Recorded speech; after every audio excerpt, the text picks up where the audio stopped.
দিদি আপনার নাম? আমার নাম টিঙ্কু মালিক। অর্পিতা মালিক। আপনার? তাপস মালিক। আপনার? দিব্যেন্দু মালিক।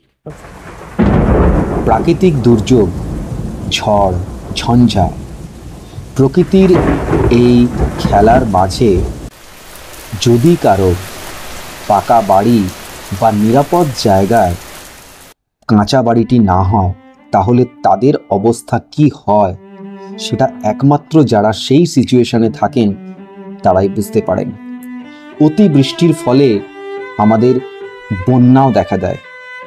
সেক্ষেত্রে আজকে যে ফ্যামিলিটির ছবি আপনাদের সামনে তুলে ধরছি, শুধুমাত্র বৃষ্টির ফলেই এই যে ছোট্ট বাড়িটি দেখছেন সেখানের দেওয়ালে কিন্তু জল লাগা শুরু হয়ে গেছে। পিডব্লিউডির একটি অস্থায়ী জায়গায় ছোট্ট একটা 10x12 ঘর হবে, যার মধ্যে 4টি প্রাণী বসবাস করেন এবং খুব কষ্টের মধ্যে দিয়ে তারা দিন যাপন করেন। হঠাৎ করেই আমাদের সঙ্গে এই ফ্যামিলিটির পরিচয় হয়ে যায়। যদিও আমার সঙ্গে ডাইরেক্টলি নয়, আমার একটি ভাই কাম দাদা কাম বন্ধু আছেন, যিনি খুশি টিভি নামে একটি চ্যানেল চালান, যেটার কাজই হচ্ছে মানুষের পাশে থাকা। তো সেই কাজ করতে গিয়ে এনাদের সঙ্গে পরিচয় হয়ে যায়। আর ঘরটার কি অবস্থা আগে দেখি নিন। দেখুন দেখুন কি কন্ডিশনে আছে বাড়ির, কন্ডিশনটা কি অবস্থায় দেখুন। পুরো জলের মধ্যে এরকম ডুবে রয়েছে মাটির বাড়ি, তো যার ফলে এটা খুবই ঝুঁকি সম্পন্ন। এটা ঘরের ভিতরের অংশ, যে 4টি প্রাণী এই ছোট্ট ঘরটির মধ্যে, যেখানে একটা ঠিকঠাক জানলাও নেই, খুব কষ্টের সঙ্গে এই দিদিভাই এবং তার ফ্যামিলি বসবাস করেন, হয়তোবা সৃষ্টিকর্তার ভরসাতে। তাই আজ এই জন্মাষ্টমীর শুভ দিনে আপনাদের সবার কাছে আবেদন, আপনারা প্লিজ এই ফ্যামিলিকে একটু সাপোর্ট করুন। অনেক কষ্ট করে থাকি, স্বামী নিয়ে ছেলে নিয়ে বিয়ে নিয়ে অনেক কষ্ট করে থাকা হয়। তুমি বলো, তোমার পড়াশোনা কেমন চলছে?